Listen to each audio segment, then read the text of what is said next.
I'm Jim Price with Jacob Heating and Air Conditioning. I'm the service manager here.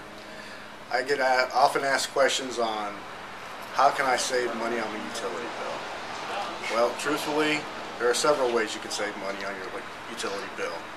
You can start by the age of your equipment. What SEER is your equipment?